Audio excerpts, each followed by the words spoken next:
Good morning, everyone. I'm advised we have a quorum, so let's get started. It is 9:01. This will be the January 21 meeting of the Regional Advisory Council of Valley Regional Transit. Calling of the roll. Paula or Elaine? I will do that, Mr. Chairman. Thank you. Susan Bradley. Samantha Kenny. Terry Lindenberg. Here. Thank you. Laylo Hammond. Andrew Mills. Mary Beth Nutting. Here. Deanne Solis. Walter Steed. Here. Teresa Potter. David White. And Samantha Kenny just walked in, so we'll mark her as present. All right, Mr. Chairman, we do have a quorum. Thank you, ma'am. Next item on the agenda is the question of whether or not there are any additions or changes to the agenda. Does staff have anything? Jason says they do not. Does any member have a request to change anything on the agenda? Hearing none, we will take the agenda as printed. First item is the consent agenda, with one item being the minutes of the November 19, 2024 meeting. Chair would entertain either a motion and second or comments and requests for changes.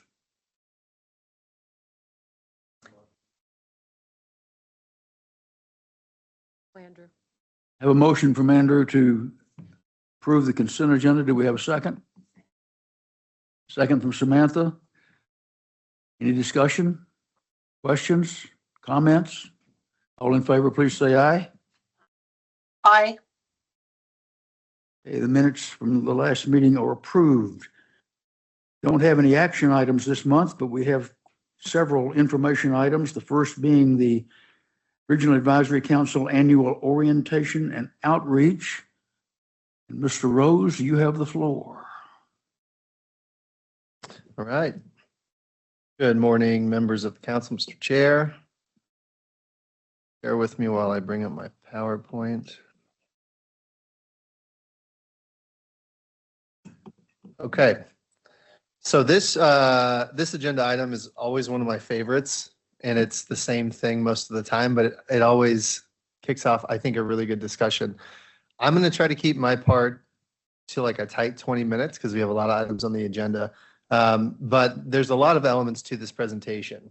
So we're going to go through sort of the general governance stuff about VRT, the mission, the vision, the role of the board, but the role of the RAC especially. And we're going to talk about that in the next agenda item too, when we talk about how we engage with the executive board.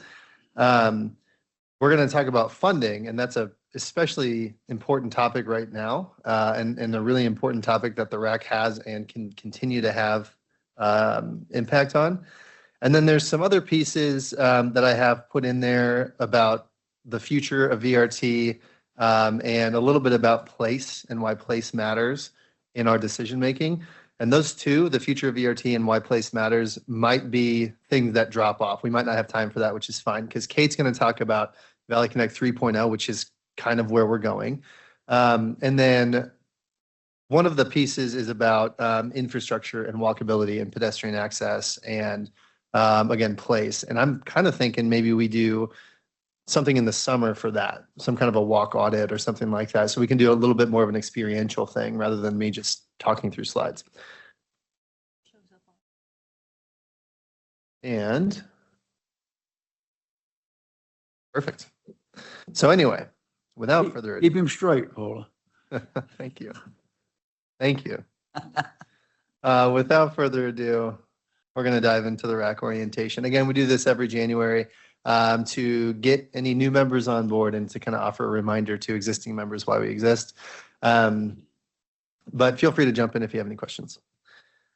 So the mission of VRT, we have kind of a standard mission statement: to leverage, develop, provide, and manage transportation resources, and to coordinate the effective and efficient delivery of comprehensive transportation choices to the region's citizens.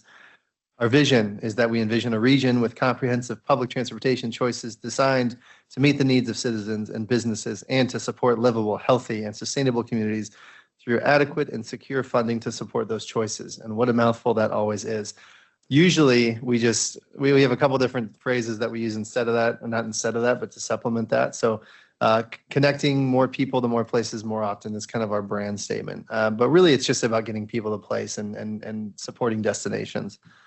We were established in state code, Idaho Code Chapter 21, Title 40, in case you want some bedtime reading. We are accountable to local governments. We have exclusive jurisdiction over publicly funded transportation. So that code establishes us as the Regional Transportation Authority. And so that means we get all the federal funding. Everything kind of runs through us, and then we can kind of help connect some of the other services in the community. So we provide public transportation services directly. We also encourage private transportation services. And so that's when we have coordination with some of our private providers, and we can help. For instance, if we get a call from a potential rider and we don't have services that we can offer directly, we can offer information to maybe a private company that might offer that. So it's both the provision of service, the encouragement of private service, and then the coordination of both to make sure we have a comprehensive system, which is a lot. There's a lot happening there. It's a lot of work to kind of coordinate all that stuff, but this committee plays a big role in that for sure. On the governance side, so all cities and counties in Ada and Canyon County are members by code. And so we are governed by a board of directors. Again, that's established in the code, in the state code. And then we have an executive board, and then the standing committee, the RAC, obviously, is what you guys are. Jurisdictions are not required to pay assessments. They don't, just because they are a member, but they're not required to pay in. But the amount that they pay in does impact how much service they get. And we'll talk about this in a little bit. Elaine might want to go talk about this in particular, but we are one of 3 political subdivisions in Idaho without taxing authority. So that has a tremendous bearing on the kind of services we can offer. Yes, sir. I'm not sure whether you said it or not, but we cover all of both Ada and Canyon County. Correct. Ada and Canyon County is our service area. And that's what our service obligation is. That's what we technically can provide service to. But because of the funding that we get from our funding partners and the municipalities, we direct services accordingly, according to the amount of funding that we have. We have a formula that we kind of run everything through. So the board of directors is representative of local governments. It meets 4 times a year, it meets quarterly. The board sets the budget, sets policies, and delegates authority to the executive board often, because the executive board meets on a monthly basis. There are 29 members to our board, covering 19 jurisdictions. It's pretty big, pretty large group, covering a service population of about 650,000 people. The executive board, these are the officers and the at-large members of the full board. They meet 11 times a year, not monthly. 11 times a year, and they oversee a little bit more of the day-to-day stuff. So the way it works for us on the staff side is that if we have a certain spending authority we need, if it's high enough, it goes to the board. Most of them go to the executive board, and that's how we kind of manage more of the day-to-day work. But major policies and major budget items and actions go through the full board. And then the RAC. So the RAC was formed in 2007. So this, you guys have been around for a while. As the Regional Coordination Council, changed to the Regional Advisory Council in 2018. It's a standing committee of VRT and representative membership of key community groups. And so the way that I like to view our work is you all are extension of the community for us and providing feedback from the community to us. So there's a lot of interplay between us and the community. And this group, I think, is a really good conduit for that relationship. The RAC is also an advisory to the board of directors. Yes, Jason, we're the only standing committee of the correct.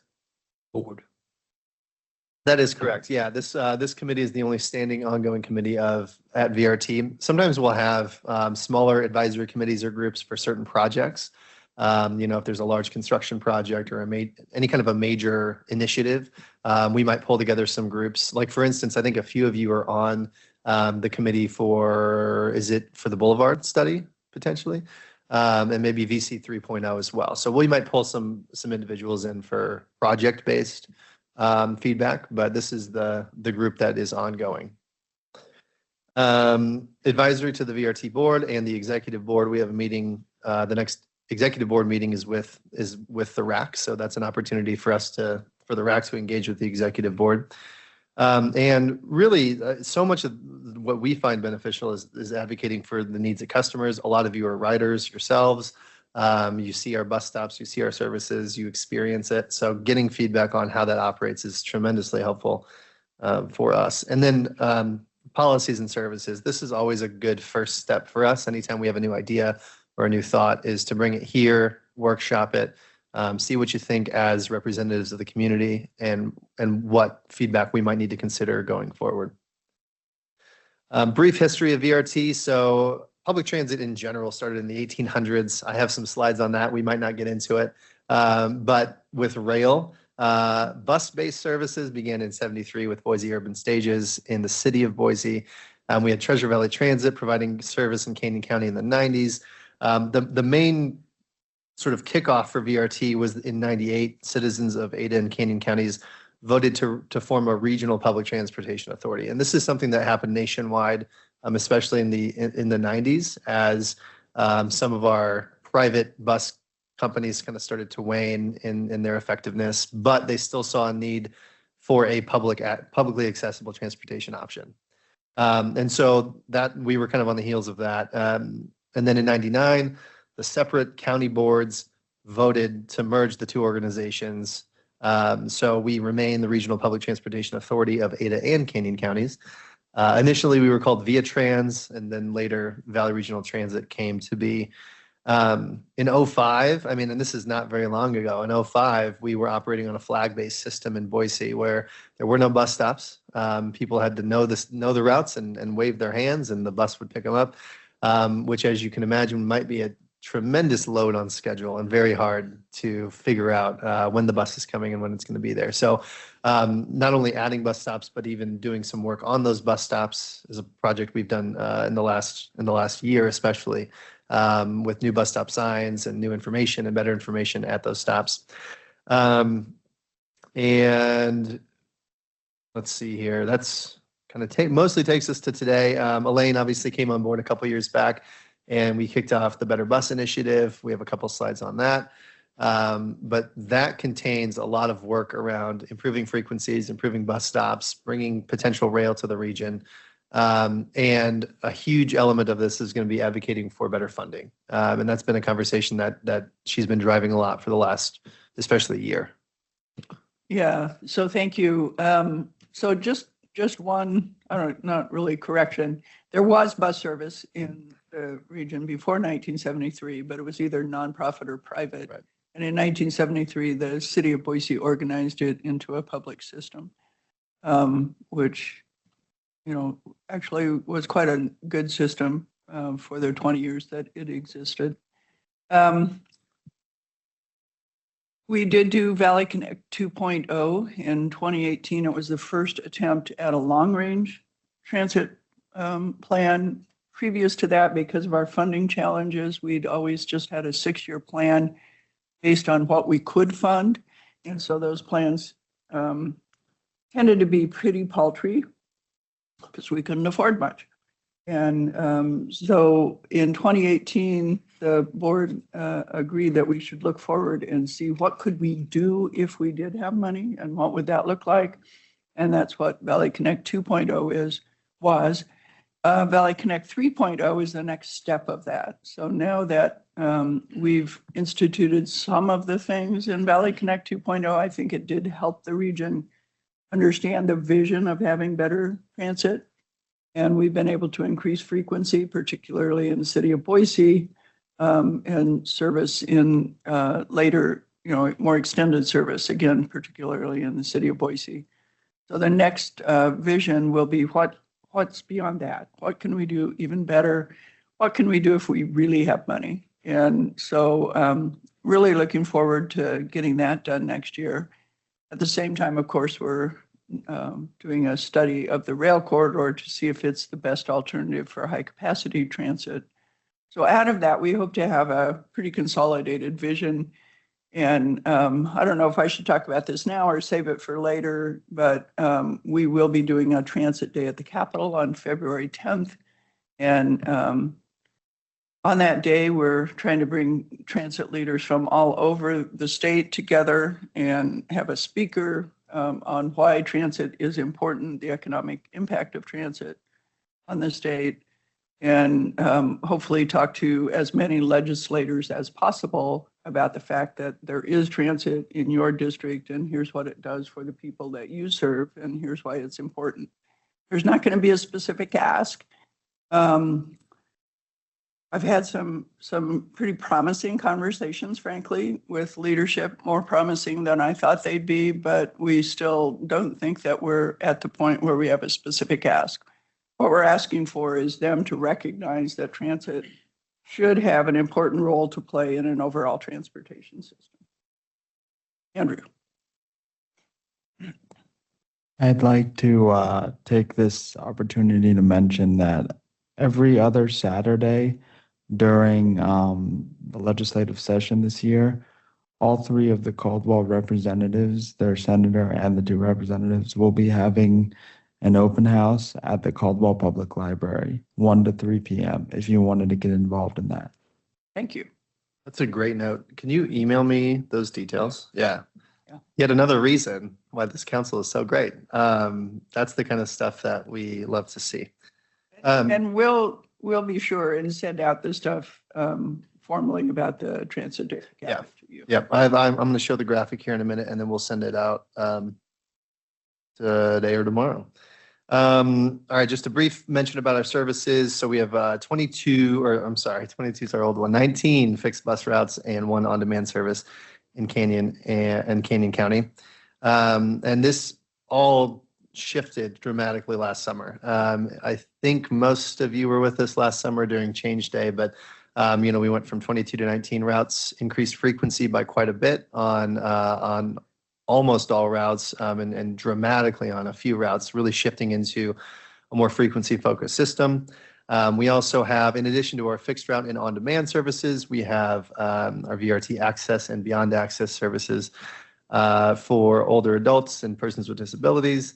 And then we have a selection of specialized services like Village Van, Volunteer Driver, Rides to Wellness, and there's a couple that aren't listed here, but those that provide additional services for folks that either can't use or for whom our other services do not fit.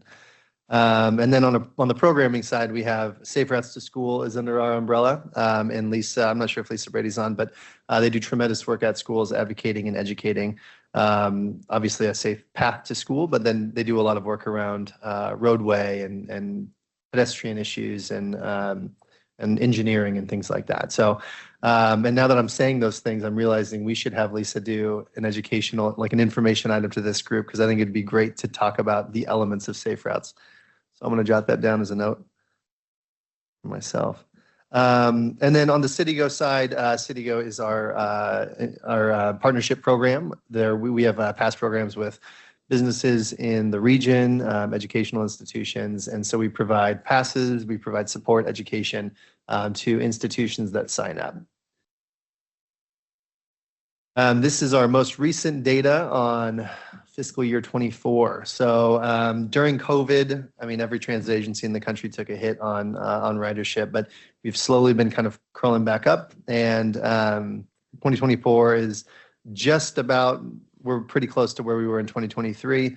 What we're going to be interested in looking at, though, is ridership after the service change. I mean, anytime you do a major service change, typically ridership drops a little bit because people are trying to kind of adjust to the new services. And then we expect kind of a slow climb. And so over the course of this year, we anticipate ridership to go up. But we saw just over 1 million boardings last year.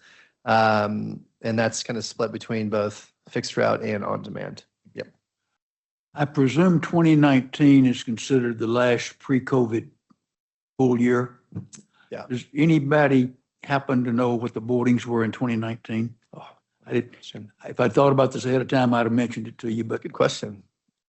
I don't, but we could look it up. I'm just curiosity question where we are to pre-COVID. Yep.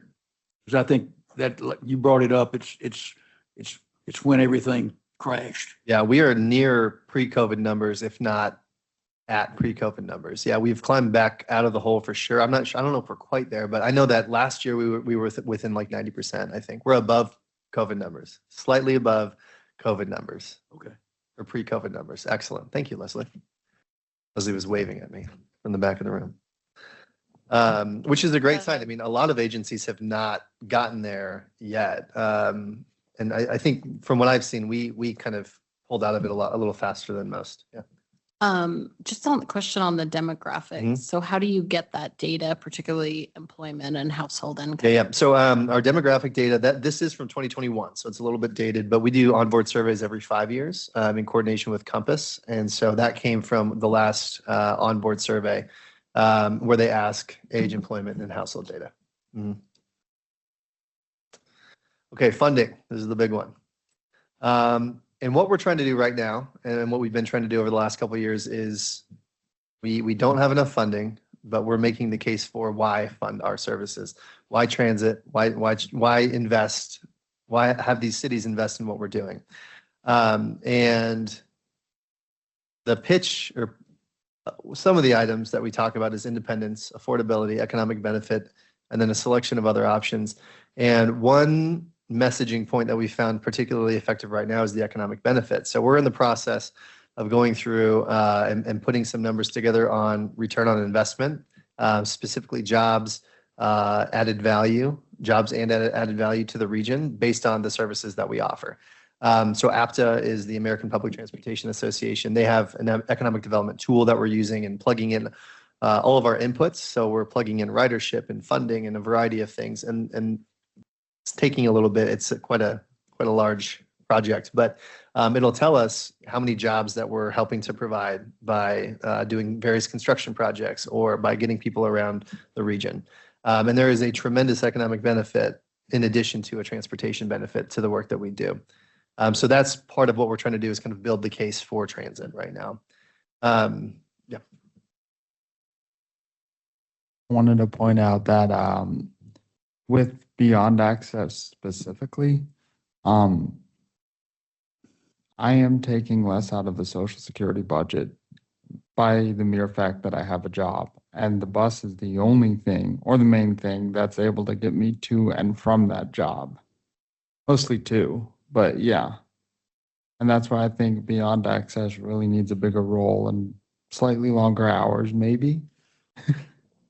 It's a good point. And so there are offloads from the rest of the economy.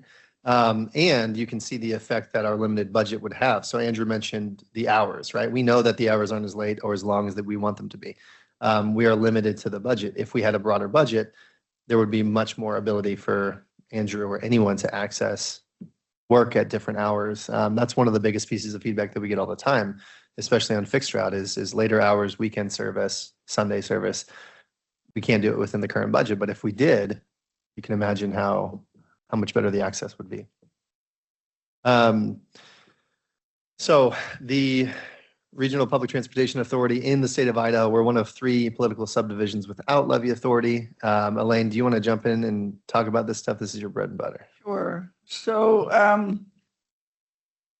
as a political subdivision of the state of Idaho, in order to form, you have to have a vote. Now, a vote has to be 66 2/3. Typically, that clause comes with the ability to ask people to approve a tax when they take that vote. In the case of regional public transportation authorities, it does not. In the case of housing authorities, which doesn't require a vote, but only requires support from your either local or regional agency jurisdiction, city of Boise, county, whatever, also doesn't have any taxing authority, but they were formed essentially for a different purpose than most of the others. The final one that doesn't have taxing authority has fee authority. So if you vote to form a solid waste district and you live within that solid waste district, you'll pay a fee to collect your waste, your garbage, regardless of whether they come and actually collect it, because that's what the vote does. So we're really the only one standing whose vote doesn't mean anything except that we get to do our work. So it has been an interesting conversation. I think there's actually little realization at the State House that that's the case. There's one of the legislators responded to me, well, just go out for a vote then. I'm like, well, I would love to do that if it meant anything. And that person didn't realize that it didn't. So I think there's room at the legislature to have this discussion. The bottom line for many of the folks who've dug in against local option sales tax in the past has been that it has to be in the Constitution and that the vote has to be 66 2/3. The legislation that had been proposed was a statute, not constitutional change, and was suggested at 60%, which is what most resort cities have it at today. So there's a lot of political wind around that. If you were to change it to 66 2/3, it would hurt resort cities. They, of course, are not interested in that. And so if it were just a levy in the statute that we already have, it's already at 66 2/3, and it's already in the Constitution. And so that seems to be maybe a step that becomes a little more acceptable than some of the positions in the past on how to produce funding for us. Do you think that direct funding is more likely than a local option of any kind? Well, so I'm going to call this a local option, but rather than being a local option sales tax, it would be a local option property tax. So you do think local option is the better chance? I think the state of Idaho is. Despite the legislators decades old, we won't let people decide what they want to do? Well, the decades old, like I say, comes with all of these caveats, and less and less and less. And if we meet all the caveats, it becomes harder to argue against it. So that's what I'm trying to do. The other side of that is how likely is it in an era where the state for almost a decade has been focused on lowering state taxes and not utilizing all of the funding that has been coming to them. Is it likely that they'll add a new funded program to their plate? And in the case of transit, I think that's a higher lift. In my estimation, that's a higher lift than convincing them that allowing us to utilize something in the statute that every other political subdivision can utilize that's in the Constitution and that meets their threshold of 66 2/3 seems to be the easier lift, if that makes sense. I would say too, direct funding seems to be less reliable in a lot of states that have it, in that Nebraska, for instance, where I came from, there's a small amount of state funding, but it came at a flat rate every year. It was not reflective of population size or any of that, any increase in population, which is something we've been suffering from, not being able to capture any of the growth over the last few years. So it seems like that local option does reflect better. Is that me?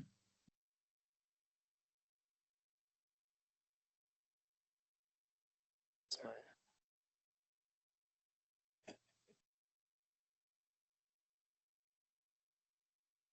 Sorry, Kyle. I have no idea what that was, and I did not do it. I got called to be a different meeting. I'm not leaving, don't worry. All right, so this graph kind of shows comparisons to some peer cities. This is something we look at all the time. We try to compare where we are to our peers, especially peers of similar size, both from a regional standpoint and from a transit agency standpoint. This has become pretty helpful in talking with legislators and especially members of the public. I can't tell you how many times I've talked to people that go to Seattle or Spokane or Eugene, have a great transit experience, and then come back here and they don't, or it's different, or it's less. And this kind of sums it up.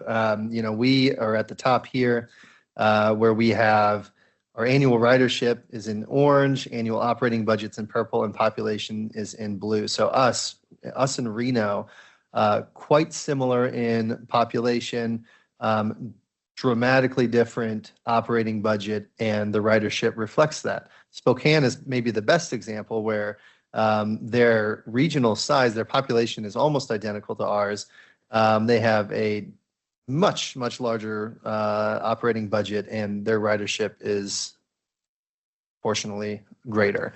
And even just going to Spokane, we got the chance to go to Spokane for a transportation summit with our regional peers and experience their system. And I mean, we're talking about service that runs until 11 o'clock at night on most routes. Service that's 7 to 10 minute frequencies at peak for their BRT line, like really well used service. And it's all kind of pointing back to that budget. Jason, is the 433, 180 population for VRT the total of Ada and Canyon counties? That would be what was reported to NTD, which I believe is just our service area. Yeah, so we don't provide service to the entire counties. We're actually, and I'm not sure if it includes beyond access, which does hit more of the population. So it's, I believe that number represents the population that has access to our fixed route or on-demand service.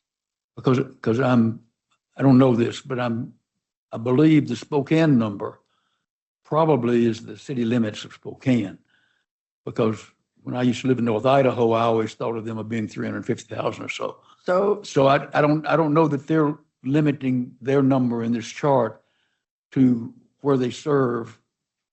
And they may not be. It depends on how they report to NTD. Is really what it is. This would So be the these same are reporting to NTD that we do. Spokane as a city is actually the same size as Boise, so this is larger than the population of Spokane. I don't know what region. yeah, and these are 2022 numbers, so it's fluctuated a little bit as well. Yeah, once you understand it, then you realize it's old data anyway. Right. Every time. Just scoot it up a little bit, and it'll be accurate for now.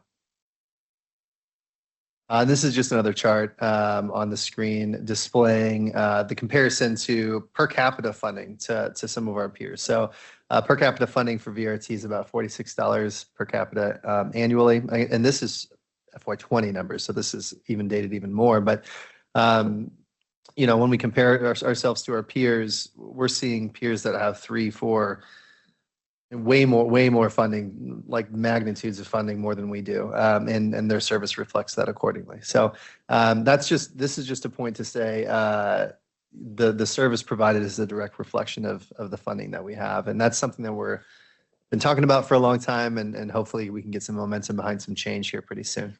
If you'd go back one slide, again, I meant to mention one other thing on this last slide. One of the other points that seems to make sense to people, that people understand, is that transit really is the one thing that can mitigate congestion, that can actually reduce congestion in some ways.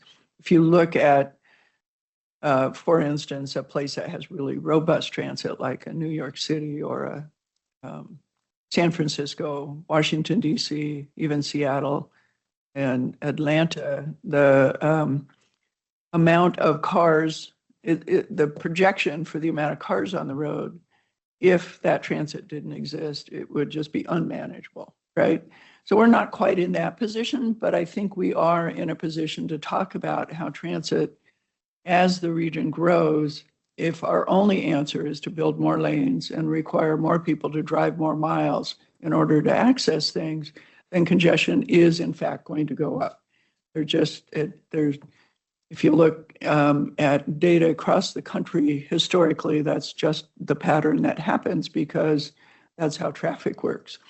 In places that have leaned into transit, you can see a leveling off of that congestion number. So if you look at these, for instance, right now, we talked about boarding about a million people per year.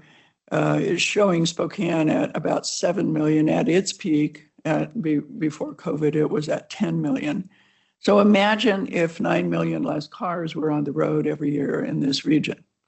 what would that mean in terms of congestion and travel? And so I think if we can talk about that as well, doesn't mean you don't continue to invest in roads. It doesn't mean that driving is bad. It just means that if that's the only thing you do, you tie yourself into a system that creates more and more of that thing, which is driving. And if we can provide a system that creates other opportunities, then fewer of the people will have to choose the drive as their means of getting around. And it will impact everyone in a good way, even those people who are driving. Andrew. I'd like to say that in Idaho, I'm from Maryland, but in Idaho, people generally cling to their freedom and the freedom to be able to drive instead of having to call a bus and wait several hours for the return trip or the initial trip. You're talking about transit as we have it today, and you're absolutely right. Transit today is not a very good choice, and it doesn't work for very many people. I'm talking about transit that would work for everyone and would be a good choice and would provide freedom in a different way. Right now, if I'm a suburban parent and I have children who need to get somewhere, the only choice I have is to drive them. If we had a good transit system, I'd be free and they'd be free. So I know that that's been the traditional argument in Idaho. I don't buy it. It's true today because we have lousy service. And if we have better service, it won't be true. What I'm trying to say is I don't think we should lean into hey, traffic reduction. I think we should lean more into, hey, here's another option. And it helps disabled people, especially. That's what I think we should be leaning into more than we're reducing traffic. I think there's both. I think we do both. I think we attack it from both angles, and that's what we're trying to do from our messaging standpoint is figure out what message works best with whom, right? And then the freedom point is an interesting one because that's a conversation we can.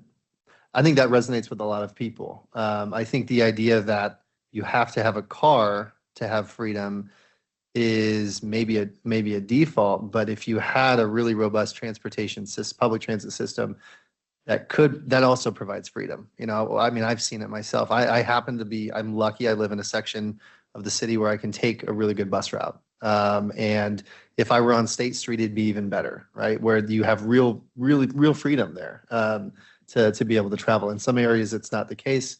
And sometimes there are limitations. But I think what we're hoping to do, so what I'm saying is I totally agree that that's a good messaging point. And what we're hoping to do is show that the stuff we provide now does provide freedom for those that it works for. And can you imagine the freedom that would be available if it was better?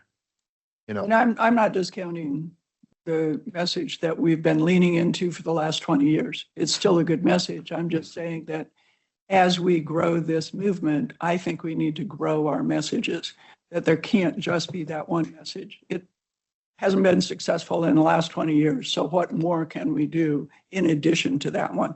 If that makes sense. First ride's free. part of, and we got a campaign going. First ride is free.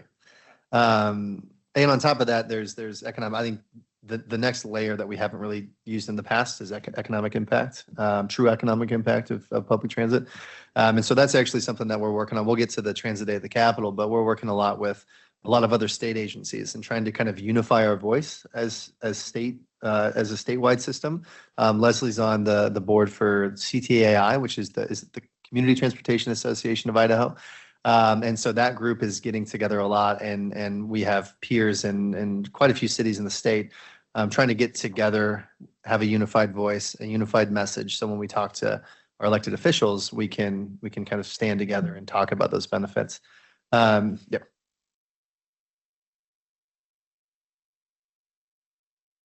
So there are, yeah, it's a great question.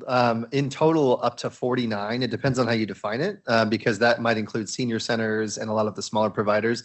As far as like major systems, we're looking at about 10.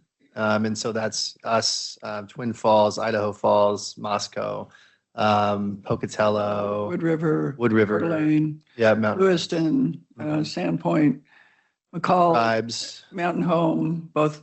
These are all ones that have some kind of a fixed route system. Yep. And so But ITD, to Sam's question, those are not all regional public transportation authorities. Only one other is, and that is the system in Idaho Falls. yeah, it's a great question. So that's what we've been working on, is trying to rally together a little bit more and kind of get to know what the other systems are. ITD does a great job, and they host a summit that we've been going to, and then CTAI is kind of kicking back up. So there's like a statewide effort going on right now to try to sort of unify. I'm going to breeze through this in the interest of time, but just to say these are the different sources of funding that we look at. So when we talk about funding, like that's the big numbers, the per capita numbers that we look at, but where do we get them? So part of how we can make big progress is by participating in competitive grant programs. These are programs that are outside the normal. They're not part of our regular ongoing funding. These are programs that we have to apply for. And so, for instance, we got, a RAISE grant a few years ago, and we got a LONO grant a few years ago for specific projects. So when we want to improve infrastructure on State Street, or we want to buy new buses, we apply for that, and that comes in kind of separately from our regular funding. That's in a lot of cases the only way to make big strides forward. One of the most recent grants that we got got approval for, or that we won rather, is to make improvements at Town Square Mall. That's going to take a tremendous amount of investment, and that's not something that we can eat on a regular basis or within our regular budget. But improving Town Square Mall is really important for riders. I transfer there all the time, and we could use some better amenities, right? And how we do that is by looking for some of these outside grant programs. On a more regular basis, we do get local funding from funding partners, and these are voluntary contributions from local taxes. We also get direct revenue from ridership and advertising. It's a small amount. And then we get federal funding from formula grants. These are for mostly operations. And then again, those discretionary grants for large capital projects. If you'll recall last year, some of the voluntary contributions were at stake in a couple of our partners. And so the RAC played a huge role in coming out and talking to those city councils. And that's something we do every year, and something we're actually trying to put some numbers to this year, like how much staff time we allocate toward essentially requesting money on an annual basis. And it's pretty significant. So every year we go to these cities and counties and ask to be a part of their budget, essentially. And I would say too that there's the really important factor there is what we can apply from a federal match. So City of Boise contributes a certain amount of funding, and we can match it with federal grants, and that wouldn't happen if it were just like a private entity or a private donation. So we can leverage a lot of federal funding against local match, and that's why we are so. That's why it's so important that we can get that local match. Do you want to talk about any of this in specific? So just the specifics of this, right now, the statute only allows us to collect voluntary contributions from cities, counties, highway districts, et cetera, unlike other political subdivisions, which are allowed to collect a dedicated tax fee of some kind. So in order to get those voluntary contributions, we often have to prove benefit through ridership and proportional share of service, and are we treating everyone fairly? All of those, I think, are good for this organization. I think we run pretty lean and pretty efficiently as a result. But as Jason mentioned, we've been doing a little survey of all of our departments. It looks like we spend probably 30% of our time overall raising funds. That part isn't efficient. Right. So, and then the other part of it that's really hard is that as we're trying to prove benefit through ridership, we're trying to prove that on a system that, as I mentioned, really right now is not a very good system. If you have to wait an hour and a half to get a ride, that's probably not a system that you're going to be attracted to, and the rides aren't going to be as high as if it were a system where you only had to wait 30 minutes or 15 minutes. So it's hard to show that benefit with less money. But we're doing it nonetheless. And then directly generated revenue from fares and advertising. We're working to grow that. We're working to grow ridership, which will grow fares. We're also selling more and more passes. And we're looking to advertise in more places. So recently we made a decision to acquire all of the bus benches that previously we had allowed a private sector firm to deploy. It will allow us to make more money on them, and it will also allow us to better coordinate them with transit customer needs rather than advertising customer needs. And we think we'll have better service and amenities at our bus stop as a result. More money and better amenities. Yep. In addition to that, we added infotainment, the digital screens on board most of the buses and at transit centers. So that's another source of revenue. We honestly, we get a lot of negative feedback about the bus wraps. We hear it a lot because the windows are covered. It is an important source though. Last year it funded fully funded two bus routes. Like that's two full bus routes. That's the kind of revenue, and that's the kind of like funding share that advertising makes up.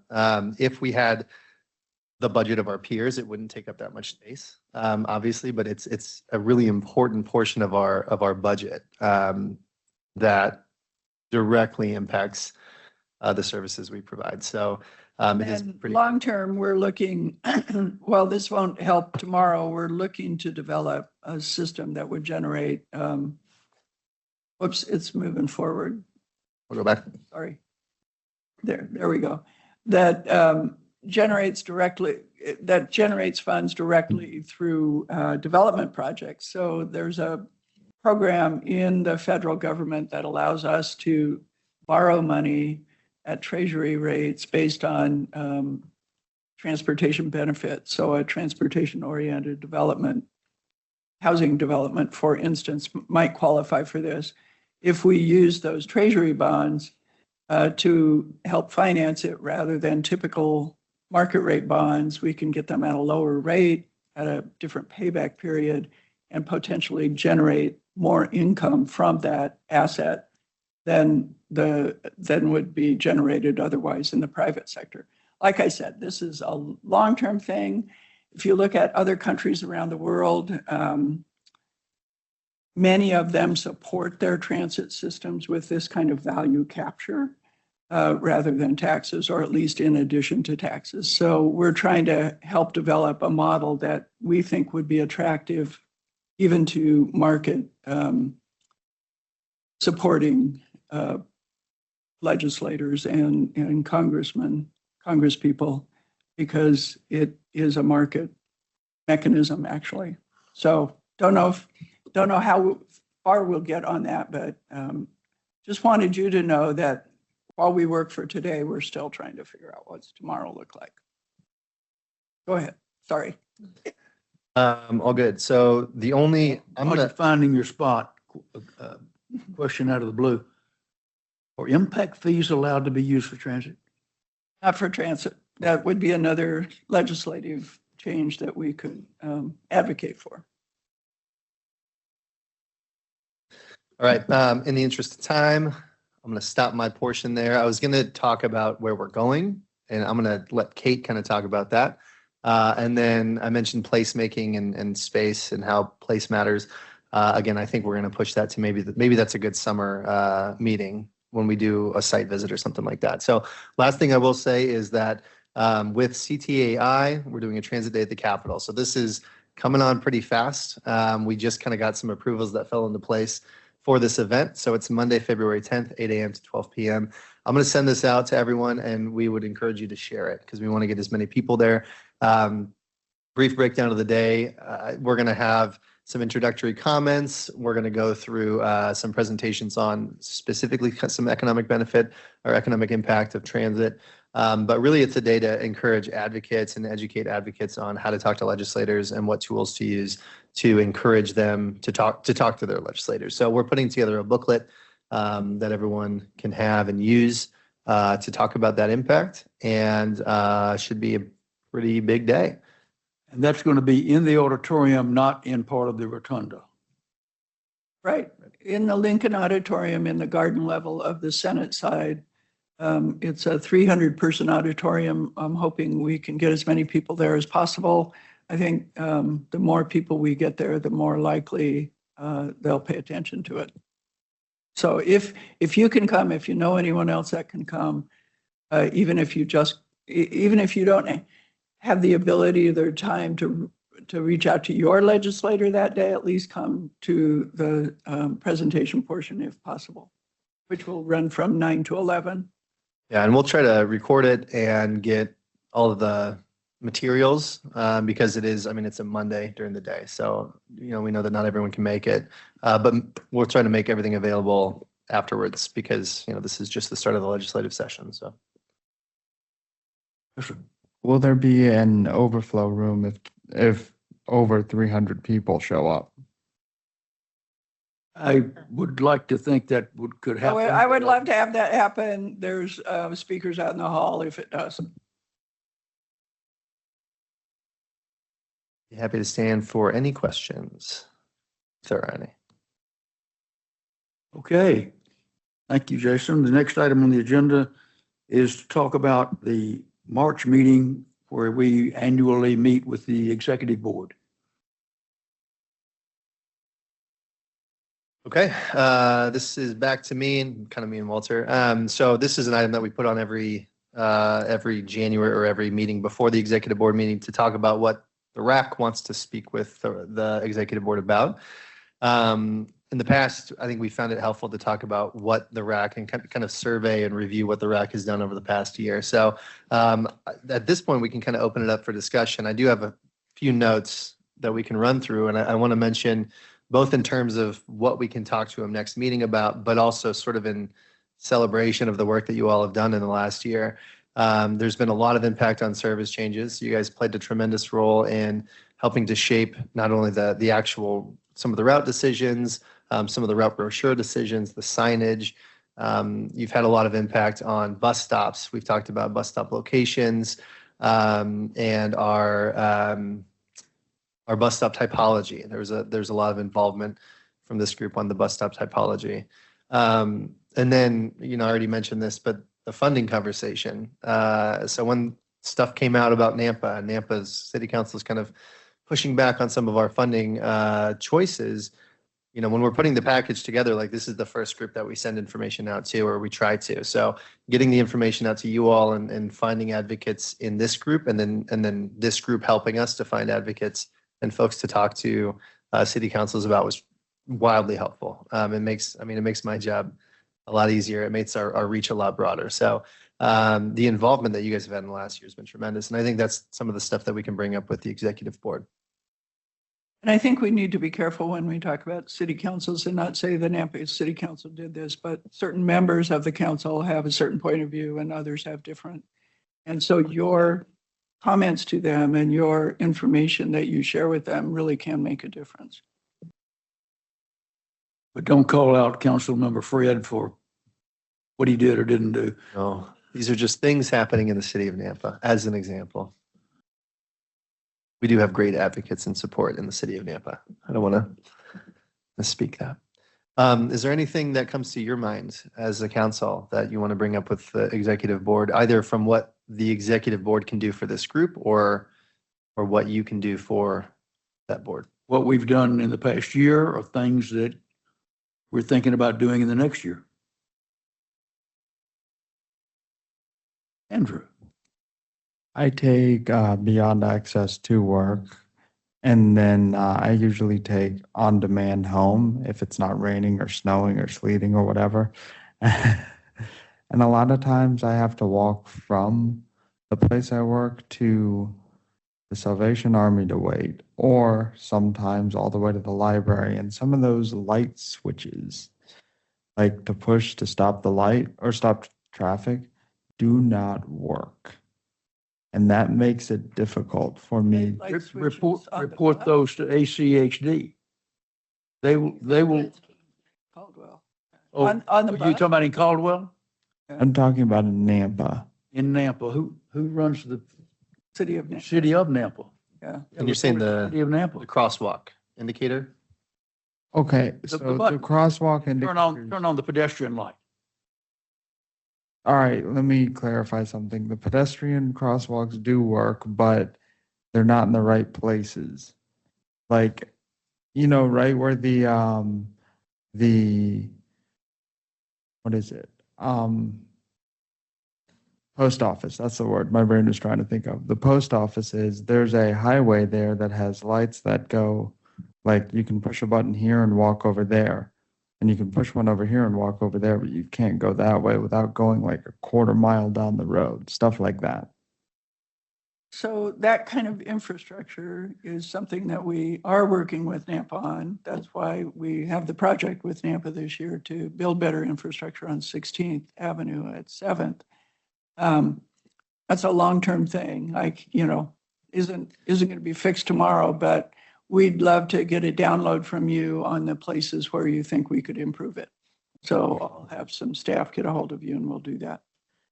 Mr. Chair, can I say something? Or just kind of, because I understand what you're saying, Andrew. So are you saying in meeting with the board that you'd maybe like to touch on how important it is to have safe infrastructure in place, like there is a crosswalk that leads to a bus stop so that you don't have to go a quarter of a mile to cross the street in order to get to a bus stop? So are you saying that when we meet with them, that maybe something we could present is the importance of them, ACHD, the city of Napa, the different cities in advocating for that safe infrastructure so people can walk or bike or roll to get to their bus stop? Is that what you're saying? Yes, that and I don't think there should be one bus stop on either side of a highway because 100% of the time I'm on the wrong side of 12. That's a difficulty too. So then talking about that safe infrastructure in place and working with VRT in where those bus stops should go. Yeah. And you know what? I am totally with you. I'm also, when you're talking about the push button thing, I think about Saxton and State, that to push the button, because I did a walk audit with Jeremy Maxon, who has access by going around in a wheelchair, right? And he had to roll out into State Street in order to push the button, because that button faces State Street to get across the street. So Is that I know what you're talking about, and I think that is an important conversation to have. Is that a product of the canal? No, nope, it's just how they put it out. And that is ITD at Saxton. And that's by Walmart, which according to the bus stops and all that, I think that's one of the more used bus stops. Is that correct? At Walmart. So, yeah, I think that's a good thing to discuss, that it's important that we work on that first and last mile. How are people getting to their bus stops? Because it can be scary. Yeah, I know what you're talking about, Andrew. Well, and frankly, that's where our local government partners need to be real partners. So. But don't just do it about the corner of walk and don't walk. Use an example, but make it a larger, you need to review all of them, look at them, that kind of thing. I don't think we want to take up their time and our time talking about a particular button needs to be moved 12 feet that way.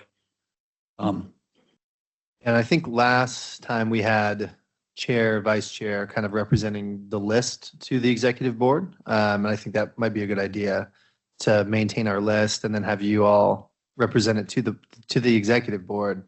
And then obviously have anyone chime in if you want to provide supplemental information. But I think if we compile the list as a rack and then have you deliver it to them, I think that's our That's how we've done it in the past.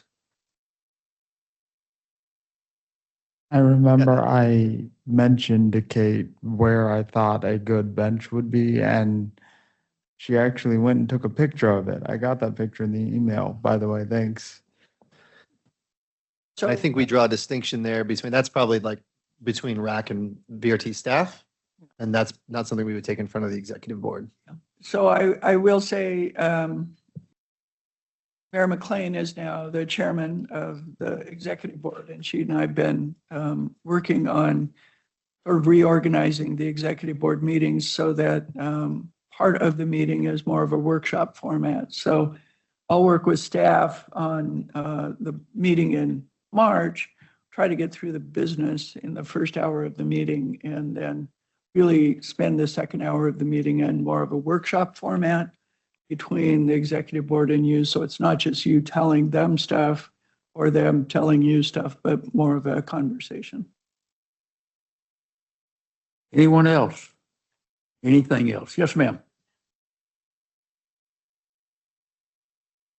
Turn your mic on, please. And push the button. Yeah. It'll go green. Okay, There you go. so it's so weird to hear my voice. I've noticed a couple times, I don't know if this is something we can bring up with them or not. So the beyond access, sometimes they get low on drivers, and then I've noticed that the access, since they're covering a bigger area, sometimes they'll pick up some of those rides, and then it becomes very congested with the access bus because the beyond access has they don't have enough drivers. And I don't know if there's something we can even do about this, but during those times that there's fewer access bus driver or beyond access drivers, the access bus gets very congested and the rides are really long with them. And then you can feel the stress from the drivers just trying to get from point A to point B, like almost impossible with their schedule. So I don't know if is there anything that can be done about that? For instance, I'll give you an example. Recently I've heard they've hired 3 drivers. My husband rides the Beyond Access from my home, which I live off from Glenwood and State, and he goes to the ISP, the Idaho State Police Academy over there. He works in the cafeteria. He runs the contract over there. So he takes the Beyond Access over to work because they cover the Meridian area, and which we're very grateful for, because before that he didn't have a way to work. And so but when they don't have enough drivers, he calls and he can't get a ride to work. And so his only option is to Lyft or Uber over there, or to maybe call and see if a coworker can come get him. And so, but this only happens when they're low on drivers. So I'm wondering if we can do anything more about making those drivers stay a little longer. I know that they are with a temp agency, that's how they're paid, but it seems like they're cycling through a lot of drivers fast. Is there anything you think we can do? So I have some staff here who might pipe in as well, but a couple of things have been happening with Beyond Access. Our major partner, Metro Community Services, had a big change in their insurance costs. And we've now partnered with them, and they're now under our insurance, but it took about 2 months. So there were 4 buses that were out of service during that time because we had no insurance on it. It wasn't drivers necessarily. It was just that there were not buses available. Oh, okay. For the drivers. And I think in general, we've actually been able to keep the drivers. What we're finding in large part is that, as we expected, Beyond Access is becoming very popular very quickly. Yes. And we don't have enough funding for it to expand in the ways that we probably would like to if we were just responding to demand. And so, we've got to figure that out. We are looking at, and we'll involve you guys in this, at perhaps commingling our services. And you bring up an interesting point. It creates some headwinds for access riders because typically they've been used to being on a bus that was just for access and was pretty direct from one to the other. Other regions have gone to commingled services where they have access on demand, beyond access, or whatever they call that kind of service in their region, eligible to ride every bus that's there. Ultimately, we think that will provide more rides and more efficient rides, but it could have some headwinds as we try to implement it. So yes, we're very aware of all of that and working to improve it. And there's a couple of ideas on the table. But now that you bring this up, we'll make sure and involve this group in those discussions as they go forward. One thing I didn't point out is that during those times when he can't get rides, he can get a access bus ride to a certain point, and then he has a 20-minute walk to work, and then same thing on the way home. So that would be nice. Yeah. Mhm. Yeah, the access is a different service and it's a guaranteed ride. The others are not guaranteed rides. They're rides that are available when there's service available. So it is a bit of a conundrum, certainly. And of course, as you noted, he didn't have a ride previous to Beyond Access. So When they can only call every 2 weeks to get a ride. So sometimes he calls and there just aren't rides. So. Mhm. Anyone else? Anything else? Yes, ma'am. Martha.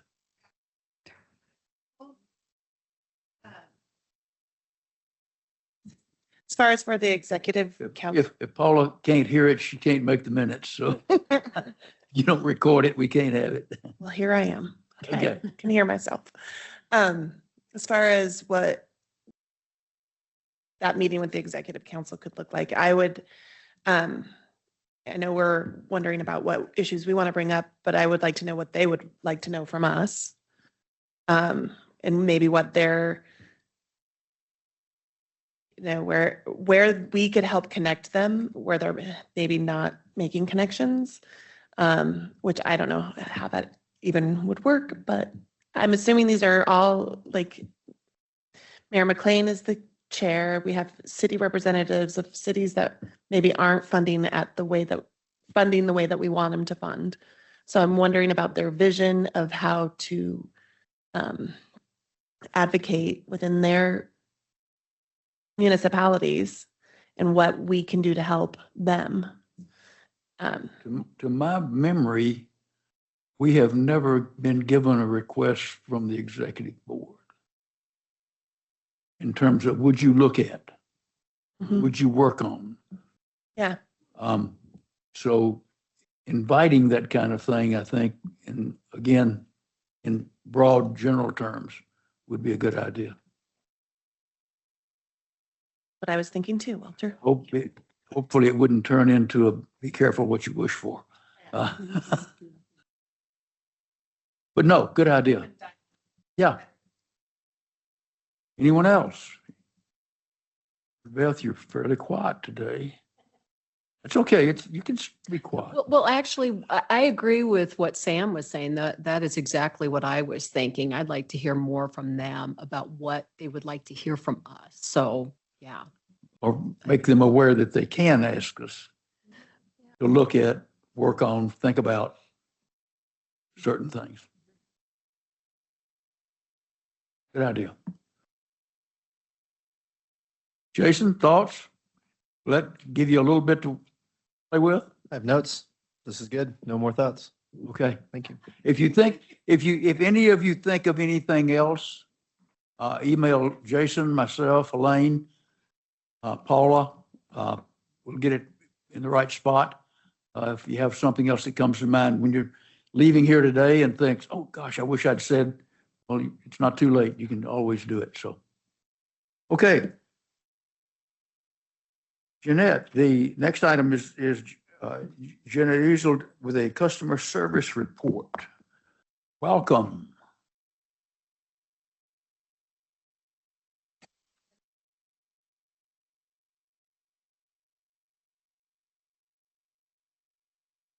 Sorry.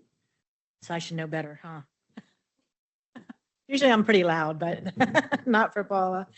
So we've compiled the customer service report for fiscal year 24, which reviews complaints, compliments, and suggestions. And just to kind of hit the highlights for this report, customer service call volume increased 74% in fiscal year 24 versus fiscal year 23. They took over 20,000 more phone calls in fiscal year 24 versus fiscal year 23. So, and then our complaints actually decreased 10%. So overall, with all the calls that are coming in, all the service that we're doing and the complaints decreasing, we feel like we're doing a pretty good job out there with the drivers and everything. So that's kind of just like the highlights of it for this report. If you guys have any questions, as Walter knows, I'm short with my stuff. Can I ask a question, Mr. Chair? You may. Just how do you guys, who responds to the complaints or answers the phone? That's VRT staff and So how when, many when people it, about? yeah, when the complaints come in, the customer service enter it into a program that we have. And then it goes out to whom the complaint is designated to, like if it's, Canyon County or Ada County, or even a VRT complaint. And then there's designated persons that will answer that complaint and they'll let us know the validity of the complaint. So Or- are the people, Are most of your so-called complaints or complaints, are they by voice or email, or do you know what the mix is? Do we get many through emails or You get some social through- media? You get some through the email and social media, but most of them are persons that'll call in. Okay. Yeah, they like to voice it. It's on their mind. I'm going to call. Yep. So they like to call it in mostly. Yeah. Mr. Chair? Yes, ma'am. So the VRT staff then who responds to those, like, is that their job? Their complete job is responding to, No, no one. So some of them, most like if Beyond Access comes in, I'll take those. If it's for customer service, I'll take those as well. Or I have a customer service manager that'll help with that. It just depends what the complaint is and what department it would go to, who answers for VRT. Yeah. Do they forward the call to you, or do they just take the call, record it, and then pass the information to be replied to? So most of the time they call in and they have a form that they fill out, and then we get that email that lets us know that there's a complaint and who it goes to. And then we know to go in and answer that. So everything's in writing inside of a complaint form. So it's all logged and everything. So we have all the answers. Every once in a while, someone doesn't want to do that and they'll ask to speak to a manager, and then they'll come like directly to me or something like that.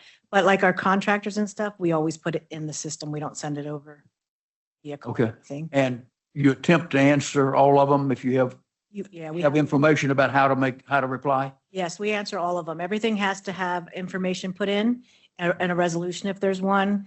And then if it's a valid complaint, a non-valid complaint, or if it's inconclusive. So we have to put an answer in for everything and then we close them out. And I watch over that to make sure those are getting closed out and not just sitting. So they do have, usually it's 5 business days to answer it, but sometimes like the contractors will come back and say they need to investigate a little bit more. So it'll go over that a little bit, but everything is closed out. Anyone else? Jeanette, can you give us an example of a valid complaint and an invalid complaint? I'm sorry. So a valid complaint could be, which I don't like these, but could be someone was standing at the bus stop and the driver passed by them. So we can tell that through video as well on the buses. So we can see that. They'll mark that as valid if it happened. Invalid complaint could be the same thing where the passenger says, I was standing right there and that driver drove right by me. We check it and nobody was ever standing there. So that would be invalid. Now, if something comes through that we don't have the information, we can't see, we don't have any way of knowing, it could be inconclusive, which inconclusive and eventually ends up as a valid complaint. It doesn't get considered invalid. But there are times where we can't get the information, we can't get the data, or the investigation doesn't go anywhere. On the they missed me, no, they didn't. Do you go back to them and tell them, from the information you gave us this day, this time, et cetera, we've looked, and from the camera on the bus, we did not see anyone there. Are you sure you were in the right spot? Do you work it that far? Do you take it on into the weeds? Yeah, if they ask for a call back or information, some people don't want anything. They just want to log the complaint. They make it anonymous even. They can do an anonymous complaint. But sometimes they'll say they do want to call back. Sometimes they say nope, and they won't leave us any information to reach back out to them. Yeah. So what does that look like for on-demand response? Because 100% of them are valid, so. I'm gonna say we get on-demand ones. I don't think we get them like we did in the beginning. I think persons are just getting used to how on-demand works, so the complaints aren't coming in like they used to. But you're correct, most of them are valid, so, but we really just don't get them like we did in the beginning. Okay, so what is an example of a valid complaint from Canyon County Demand? So a lot of times it'll be the bus wasn't on the right side, or that they were directed to the wrong side to where to pick the vehicle up. Yeah. So, and it's hard to describe where to be out there for persons, and making sure they understand, because customer agents really do try, but that's a lot of our complaints. Here's a valid complaint right now. I have a bus that just sent me a message saying it's 5 minutes away, but the pickup window is 11 to 11:30. Yes, we do get those. We even get those on Beyond Access. I actually was here late last night, and we had some dinner trips that we do for the Beyond Access nonprofit. And they got 3 phone calls saying your driver's within 5 minutes, and the driver was eating dinner with them. So the driver was there, so she was even closer than the 5 minutes. It is a problem that we know with VIA, and we're working with them to try to solve that. But I'm saying that's just happened to me just now. And I think the problem with that is a lot of times the drivers park 5 minutes away to wait. They do. They're drivers, and we're working with VIA for that as well. So, because we're trying to get them to where they don't allow that call to go out till the window hits. And unfortunately, yeah, the drivers will get close to their next stop to try to be prepared to get there. And that does cause that automated call to go out. So we are working with VIA to say, don't let that call go out until they're within their window. So that is something that they're working on to try to fix that issue. Is the call out automated? Yes. So the driver's not initiating it. No. The system is looking at where Andrew is, where the bus is, and sending out a 5-minute notice. Where the bus comes in within that reach, like a zone, and then it'll send that call out. Yeah, so it is a problem. Andrew's right, that if the driver gets too close to wait, and they're in a safe place, it may send that call out before their actual window opens. So hopefully we can get that fixed soon. Hopefully we can get it fixed in the next 30 minutes because I don't think that's happening, Andrew. dang it. But that would always be something you could call in and they can log that. And then we'd have record of that happening to send off to VIA to say, these are the amount of calls we're getting saying that this is happening. And we, but they do know it's happening already. Yeah. So we won't leave you.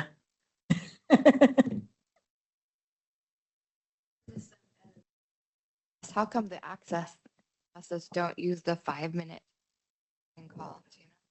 The access buses, they took that out.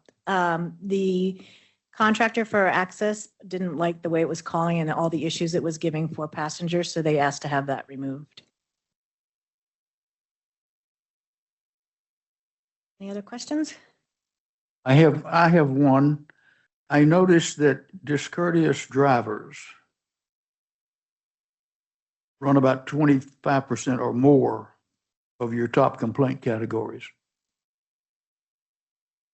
Give us a couple of examples of I don't doubt it, but are they cursing at them? Are they throwing rocks at them? What's considered discourteous by the people that are making the complaints?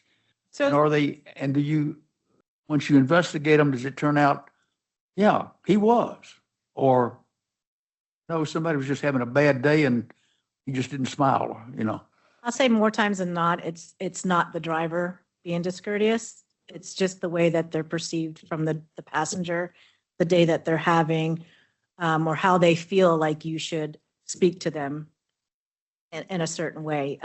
There are a few that do have bad days that are drivers and they can be rude. And a lot of them are about like, get your pass out, be ready. You should have that ready. You should have your children ready, those kind of things. And it's the way that they approach the person and how they say it. So some of them are valid and we do take those complaints in. and then they go to the appropriate people at the contractors, and then they get their coaching or discipline depending on what step they're at for that kind of complaint against them. But a lot of them, I mean, a lot of times, I've been in this business over 20 years. A lot of times these complaints aren't as valid. You know, it's just somebody saying it. And a lot of them are, you know, the bus passed me. And of course we do have some of those, but a lot of them are the bus passed me and the person's 2 blocks away running. You don't know if they're jogging, if they're running. We don't, you know, you don't know that. And then they're like, the driver just passed me up. They saw me waving, and, you know, the driver doesn't see all that. So a lot of times complaints aren't, most of them aren't as valid as, you know, as we get coming in. So, but some of them are. And I think that's more of it, how people talk, how the driver talks to people. And some drivers are a little bit more stern and blunt. You have those drivers who want to follow the rules to a T, and then you have the other drivers that don't. And so people take that too, like the last driver let me do it and you're not. And it's because maybe the last driver wasn't following the policies where this driver is, and then they get called out for being rude or not being helpful and stuff. Or this is friendly Bob's day off and Fred is just plain decent. He's not friendly. Yep. He's not yelling at them, but he's just not Yep. walking on board all the time. Yeah. Yeah. So, Anyone else? Thank you, all ma'am. right. Thank you. Okay, we're up or down to item D under information items. Kate Dahl is going to talk to us about Valley Connect 3.0, which is not here yet, but it's coming.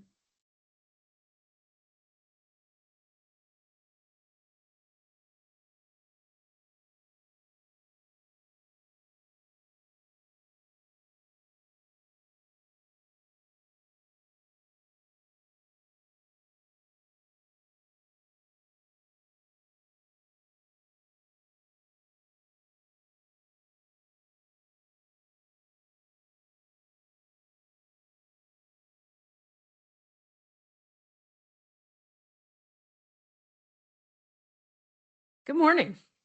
Morning. Yeah, let's talk about the Valley Connect 3.0 update. So as you guys know, we hired a consultant. We started about 6 months ago. We've had a couple of stakeholder meetings so far. And the 3 areas where we've been focusing our efforts for those last 6 months. Let me thank you for stopping you. 2 sentences go back. We're in 2.0. It was first went into effect when, and why is it being updated? Sure. Let's take a step back. So yeah, Valley Connect 2.0 was first adopted in 2018, and that was the Valley Regional Transit's first long-range transit plan. So prior to that, as Elaine had mentioned earlier, we had just basically used the TDP and 6-year sort of plan of routes. So obviously a lot has changed since 2018. We've had changed conditions, we've had changed leadership. We've also done about 20 different studies that have provided a plethora of new information for us to utilize to develop our bus routes and bus stops. So we want to basically, the reason to update it is to be able to take all of that new information that we've gathered over that period of time, use our new leadership and vision, our new ideas we also have a lot of new staff that have great ideas, and our partners have ideas, and we basically want to be able to leverage that into what our vision be for the next 10 to 20 years. That answer your question, Walter? I think that'll help everybody. Fantastic. So our main emphasis for the first 6 months was basically to address 3 topics. We wanted to update the peer comparison, which Jason talked to you about earlier. We also wanted to update our vision and goals and then come up with new scenarios. So in the old Valley Connect, we had basically 2 different scenarios. We had an intermediate and growth scenario. And so we decided to stick with the Valley Connect name for consistency so that people could consistency from 2.0 to 3.0, and then also stick with the same basic scenarios so that you sort of have a benchmark and then you can see the progression. So peer comparison, we selected 8 different peers that had similar conditions to us. That included population, service area, politics, geography, those types of things. So here you can see the 8 different peers, and in this particular one, it's the peer spending, which we have the revenue hours and operation hours. And of course, you can see Valley Regional Transit is the lowest of those peers, with some of them being significantly higher than us. And surprisingly, City of Albuquerque is fairly close to us on that peer spending. As kind of was indicated before, the amount the transit service is funded really is directly related to how much service can be provided and how much ridership you can gain. And so being able to use these numbers to illustrate frankly, most of these are all Western communities within the Intermountain West, minus City of Huntsville. They all have similar populations. Most of them have more like Republican legislatures. So dealing with like similar types of issues that we deal with. On local, the next one we did was local dedicated funding, where we split it up between how they were primarily funded, whether that was property tax, income tax, or sales tax funding. You can see 5 of them are funded by a good portion of sales tax, a couple by income tax funding, and surprisingly 3 by property tax funding, with Missoula being significantly funded by property tax. So Kate, just a note, you saw some numbers from Jason that included a higher population number. Just the way that this data is collected is different, and that's why the population number is different. We're working on that, so we have consistent information across things, but just FYI, it's hard. Vision.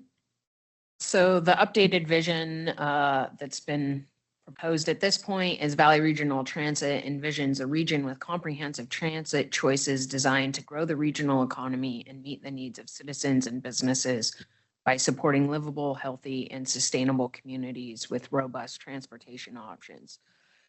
With the addition, VRT cannot meet this vision without adequate and reliable dedicated funding. The group came up with 4 different goals with a number of objectives under each of those goals. I didn't include the objectives, but those were included in your memos. But the goals include providing a reliable, convenient, and easy to use transit system. First and foremost, we want people to enjoy using our system and it being easy for them to do so. We also want to provide high value to the Treasure Valley and steward public resources and funds. Coordinate with partners and enhance local funds while expanding access to jobs, community centers, and other key destinations. And 4, which is a new one, create innovative and fun opportunities to engage the community and boost ridership. So on the scenarios, as I discussed, we have intermediate, and we came up with 2 growth scenarios, one with rail and one without rail. As you know, Compass is currently conducting the high capacity transit planning environmental linkages study, which has a rail corridor and then more like bus rapid transit routes as comparable scenarios. So I thought it was important to include that. So the intermediate scenario, we primarily focused on just expanding our current network and increasing the span and frequency of the routes. We did make the Nampa Caldwell Boulevard a premium high frequency route, and we included new routes that access south of Nampa, north to Middleton, south to Cuna, and east to Micron. We also improved transit connections through Meridian, Eagle, and down to the Boise Airport. That's what this intermediate scenario looks like. You can see the route here south of Nampa, one north connecting Middleton to Nampa, down to Cuna, and then out to Micron. The Growth without rail scenario, we basically focused on increasing the frequency, especially north-south, so that people could get be able to go north and south and go farther east and west. We upgraded routes on Cole, Glenwood, Meridian, Eagle, Emerald, Overland with 15-minute service. And we also included some new routes to 5 Mile and Lake Hazel area, which is seeing a lot of development currently, and extending a route along the USTIC corridor to access Caldwell to Middleton via the interstate. That's what this looks like. You can see the route south here through the Lake Hazel area over to the airport. Yeah, and then some routes up here through north of Caldwell connecting Middleton. You'll see the yellow routes on here. Those are also our premium routes, but these are at a 7.5-minute service rather than the 15-minute service that are green routes. And those include Vista, Fairview, and State Street.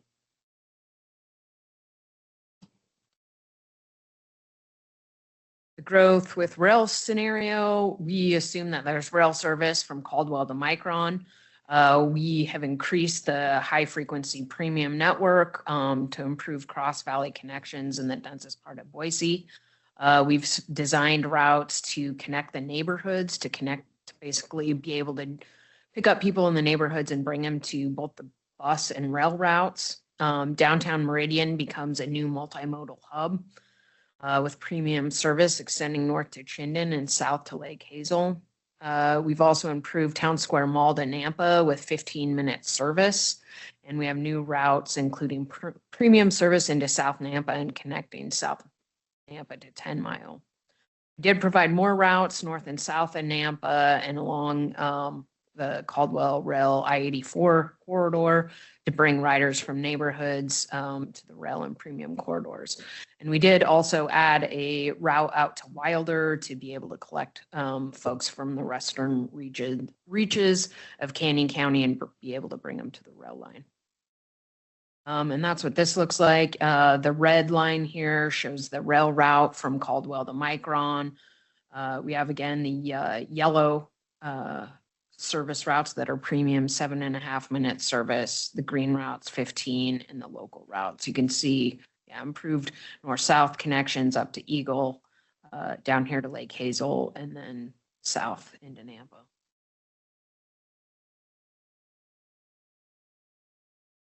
So yeah, for the 7.5-minute service, besides the 3, 9, and 7, we also added 21 and 29. Right. So with that, I'd like to get you guys' comments. Is there something that gets you excited about this plan? Coverage coming back to Caldwell.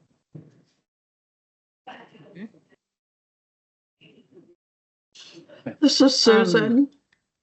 Yes, Susan, go ahead. Yeah, I'm excited about the Lake Hazel route because there's a lot of building going on. And the 5 Mile and Overland down through Lake Hazel needs service. Okay. Teresa? Just a question to make sure I understand with the rail study. So in the general conversation in the community, is there one rail study like the one that I think ITD was doing about longer term, like further away service to go to Salt Lake City? And then this Compass one is a second separate study. Is that right? That's correct. Yeah. So the Compass one is basically the local service. So just Caldwell to Micron, essentially. Yeah. And the other study would be the more the regional reach from Boise to Salt Lake. But they would both be on the same rail line, and it would not, and none of them would be quote unquote light rail. They would use this heavy rail line out here with appropriate cars to do what they're attempting to do. Much like the front runner in Salt Lake, if you've been there, if you've read Road Mark in the Washington, D.C. region, or Metro in the, or Metro Link in LA or Chicago. The other difference is in the Compass study, you have to look at a number of scenarios. And so some of those, they have a rail scenario, but then they also have basically bus service on other corridors. And so we're assuming that it would be rail. DC 3.0. The purpose of the Compass study is to establish whether the rail corridor is one of what should be the preferred corridors for that kind of service. And once we establish that, then if we find a funding source, we can actually work toward implementation. If I'm not mistaken, if not virtually every opinion survey that's run in alone or in part of some other surveys, there's been a lot of support for rail service in the valley. It's usually, do I remember, up in the 60% plus? I want to say 80. Okay, when we maybe. did the Better Bus initiative. Yeah.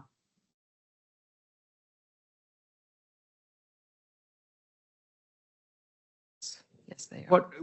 The 2018 2.0 projected data out to 2025. Is that correct? So, no. So unlike other long-range planning documents, we don't have a horizon year because we don't have, when you have a horizon year on your planning document, like looking 20 years out, that's assuming that you have consistent funding from year to year and a dedicated funding source. But because we don't, it's really difficult to put a horizon year on it and assume that we can make that kind of progress because we basically just have to follow the money on the routes that we implement. So 3.0 is not rolling ahead years that were in 2.0 because they weren't there. Correct. Okay. Other questions? I'll tell you what I'm excited about. Please do. The frequency. You were talking about premium routes every 7 minutes. That is fabulous because it is so easy to miss a bus and then you miss your connection or you're late for work. So I'm really happy to see that in the plan. Another question for you. Is there anything missing that you would have liked to see us include? Mr. Chair. Yes. So we've seen this, this must be in 2.0 also, the figure one with the comparison with the different cities and how much they spend and all that. And I've always been kind of curious to know, what is it that those cities are providing that we're not providing? So I went down a rabbit hole last night. Hours.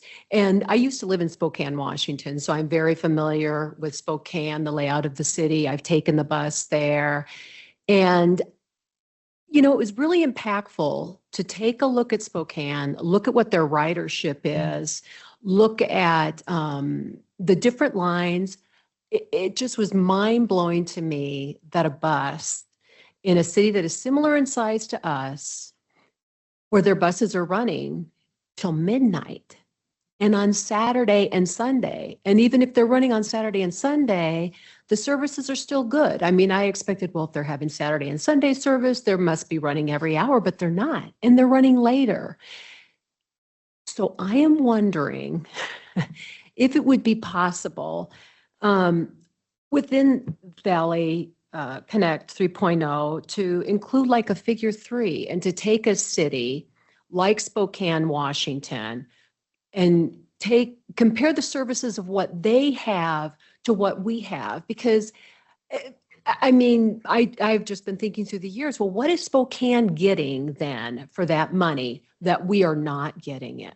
And I think it is just really powerful to be able to see, what's being provided. I mean, we talk about how services would improve and stuff like that, but what does that mean? I don't know. I just thought I think that's a great point, and I think that would really help people understand it better, like what VRT is not providing and what these other cities are. exactly. providing. And if we're talking to people like Well, just talking to people who don't speak bus, who don't understand what it means to have a good service. Andrew knows he relies on the bus. I know, what a difference it makes. And a lot of us understand what a difference it makes to have a great service. But a lot of people don't know. They don't know what it means to have a great service, what it would mean to have a bus run till midnight or to run on Sunday or to expand the services. So to actually have it unlike the figure 1 and figure 2 and have it compare it to Spokane. Spokane's spending this amount of money, but their ridership, because I went down the rabbit hole and dug up all these different figures about it's like 9 million people or something that they served in 2023. And we're just a little over 1 million, but yet actually Boise is a little bit bigger than Spokane. I just think that would be so impactful to be able to see what that money does, like really specifically does. So, yeah. I think the premise is good, but to compare us to the most well-funded in your list of 8 or 9, whatever, you have 8 plus us or whatever, it's a bridge too far. I mean, you can always talk about, what it could be like if the world was perfect, but you can't really ever hope to get there. The premise of comparing I like. It might be more practical to compare to somebody that's not so far away in funding, because we're never going to achieve that anyway. We're never going to get $205 per capita for transit in this valley. I hear you, but I don't believe it. No, Well, we were talking about just. But I understand the comparing. But the shoot for the moon to me is really fun and interesting, but somewhat wasteful in time. Walter, you're so practical. No. I disagree. I think we ask for the unicorn and hope for the pony.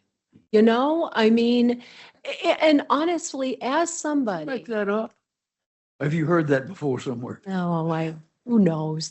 But, as somebody who has relied on public transit for a long time, and oh my gosh, what a difference it would make to have the services like Spokane is providing for their residents.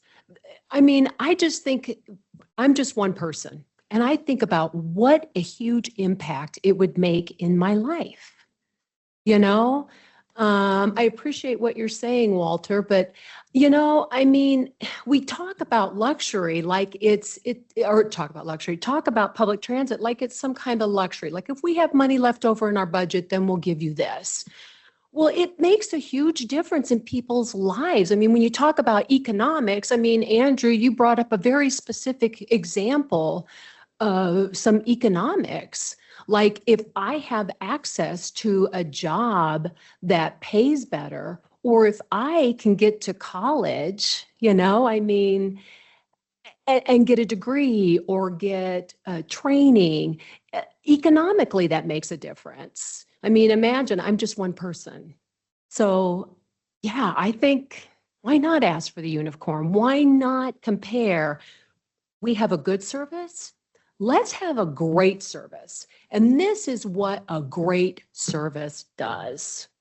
And then if they, give us the pony, then yay. And with that, I've got to hand you that because I've got a conflict that I need to get to. So carry on. Thank y'all. I would like to mention one thing, Mr. Chair, before you go. Or is it possible for us to include what the main export of each state is in that graph? So that we can see like what their, what's it called? Main economy is. Yeah, what their main economy is based off of, so that we can see maybe that's why they have such a great transit system. Compared to Potato Land.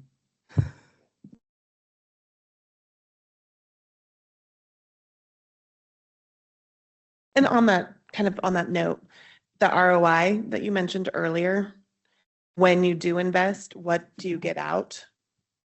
I think would be key in that comparison, as well as just that's kind of missing is that ROI. And I know you guys are working on that and hopefully we'll have that, but make that also a comparison. Like they're spending $205 in Spokane. They're getting all of these things.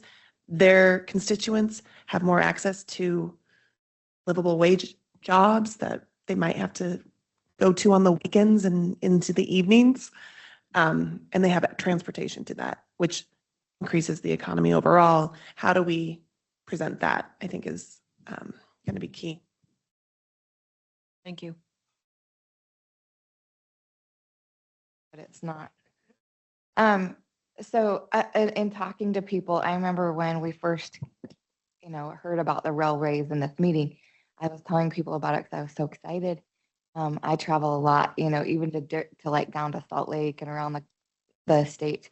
But the comments I heard a lot were the bus depot used to be here. It had terrible parking, terrible traffic. And so you mentioned that the depot would probably be Meridian. Is that right? Well, there would be another, I mean, there would still be the Boise Depot, and then there would be another hub in Meridian. So my thoughts are, could we make the parking so it was easier for those people ready to park and ride to be a little bit better for them? I don't know. Like she said, maybe we're asking for the unicorn here, or maybe this isn't even part of what we're looking at yet, but just making it more accessible for those people that want to park and go and make it, easier that way. Yeah, no, we think that makes a lot of sense. I mean, where we have the initial location is where the CW Park and Ride is currently. That's right on the rail line that has, I'm gonna say like 200 parking spots right now. Oh, okay. So the vision is that that we're looking at is that the rail line would have about 10 stations. One would presume that there would be parking at most of those stations. Some of them would be in a downtown area, so there'd probably be less parking there, frankly, because they'd be more of a destination. But for instance, there would be parking at CWI. There'd probably be parking at 10 Mile. Probably at Eagle and the rail line, the places where, so yes, parking will be part of it. The other thing that we think is really important is that this vision anticipates that in order to use the rail line effectively, you need to be able to get to and from it. And so the parking might not be right at the rail line. Maybe the parking is somewhere at the end of a bus line. Maybe you get there by rail and then the bus takes you to the final destination. So that's why the two are, at least we're attempting to integrate them so closely. Yeah, I would imagine that, especially like up towards Middleton and Star, where we don't have, there's going to be people coming down from Emmett, Middleton, Star, but we don't currently have, or we don't really have that many bus routes planned that high, but there could be that wherever the nearest route is, a park and ride there. So folks coming from the north could park and ride, get on the bus, get to the rail line, get over to Boise. I could see that Whichever there too. direction. And people coming from Payette, New Plymouth. Yeah. There to get. One of the things that I mentioned, we're looking at a commingled, perhaps a commingled on-demand system. If we're successful getting property tax or a different dedicated tax that's countywide, I think we'll likely have to look at what does that mean in terms of service. We'll probably have to have some kind of service countywide if we're going to have a tax that's countywide. So we haven't projected that into this yet. The other thing that we're attempting to do is we'll put some cost to it and attempting to keep it within a cost that seems reasonable if we get one of these funding sources. Thanks. Next question. Is there anything you would do differently to attract riders?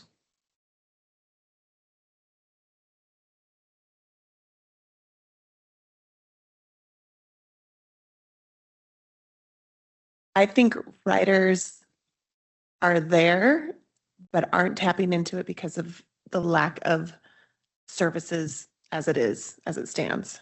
I think, I mean, like, we did an experiment with the change week this year at my health department. We had like 10 of us that tried to use public transportation for a week, and it was really hard. But all of those people would use it if it weren't hard. So, and I know that many, many more would. So I think what you need to do to attract riders is to improve the system.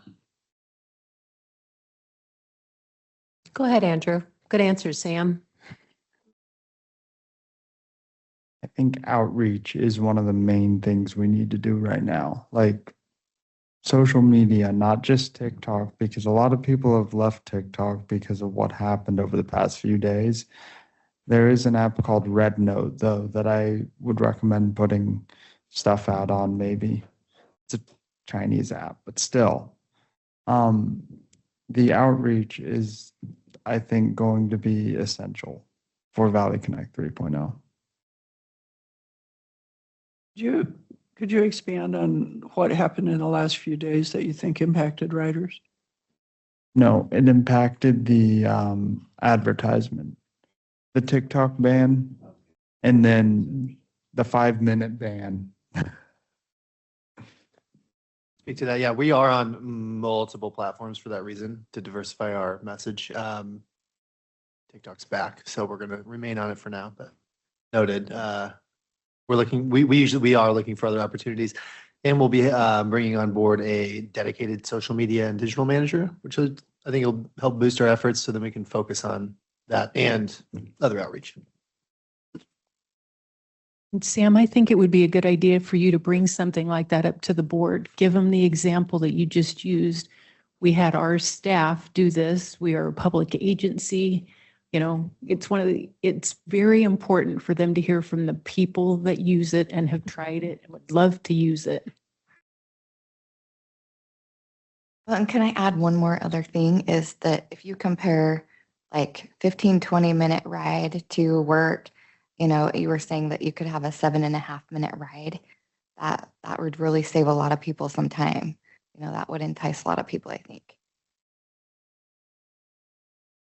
I think rider incentives would also be very good to bring some type of incentive, like you take X amount of rides, you get, I don't know, an extra ride, something like that. Or trinkets, something like that. Yes. True. Right. Well, thank you guys for your input. It's really helpful to us to hear what your perspectives are and be able to incorporate that. So thank you. Great. Thank you, Kate. Thanks for all the work that you and your team are doing on Valley Connect 3.0. And next we have Dwayne. Dwayne, thank you for waiting so patiently. He's going to give us a Title VI activity update.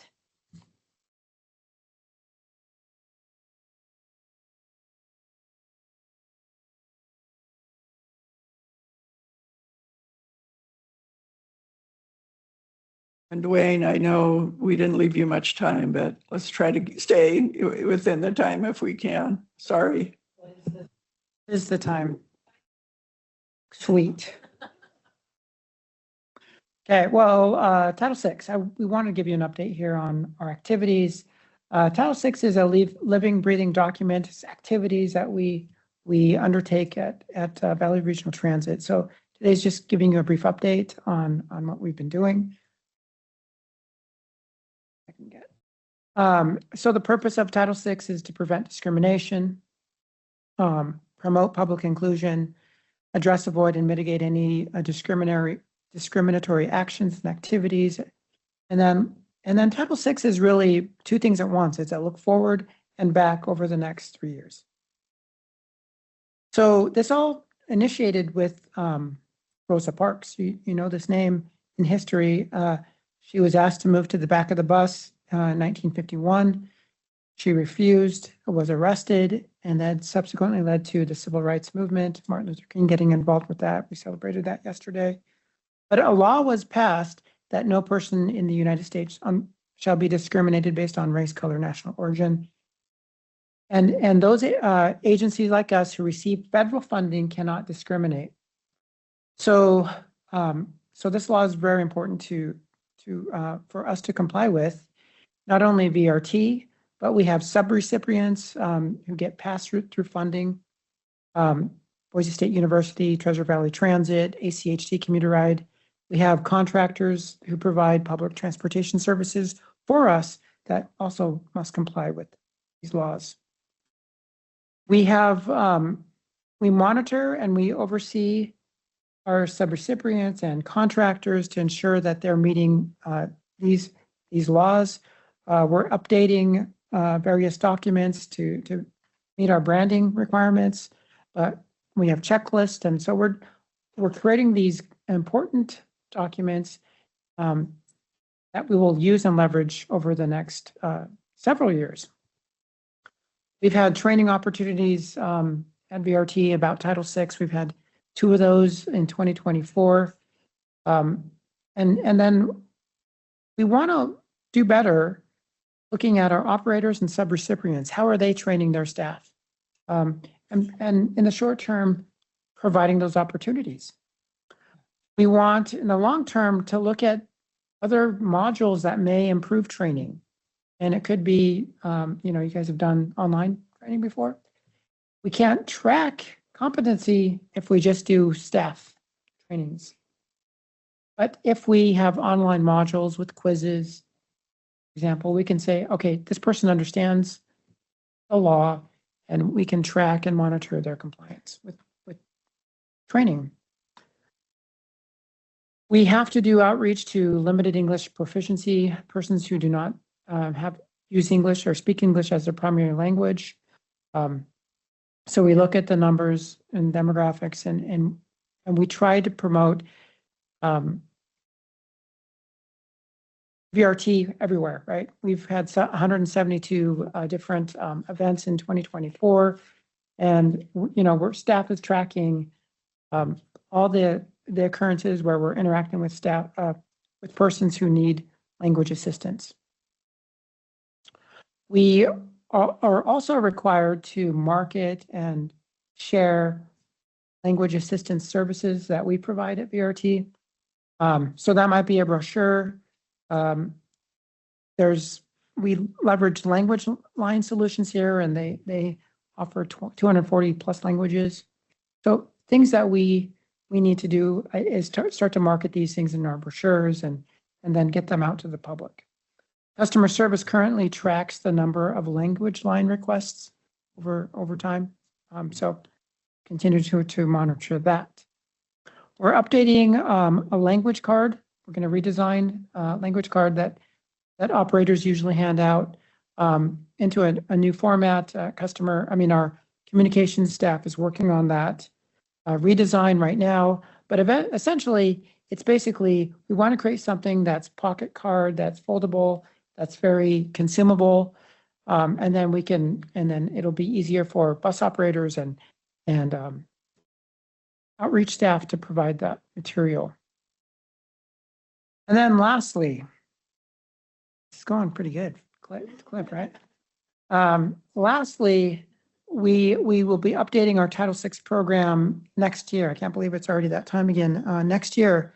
But the goal is to submit to the FTA October 2026. So there's various things that we'll need to do to make that plan happen. I guess that was my presentation. Any questions? That was super impressive, Dwayne. There was a lot of great information in 5 minutes. Does anybody have any questions or any comments? Other than our thanks for the work that he's doing, because that's big. That is very big. All right. Thank you, guys. Well, wonderful. Thank you so much, Dwayne. Okay. So hopefully you all will take time to take a look at the department and staff reports. There's a lot of great information in the packet about that. And as always, if you have any suggestions for our joint meeting, with the executive board. Please email Elaine, Paula, Walter. And do I have a motion to adjourn? Second. Boom, 11:01.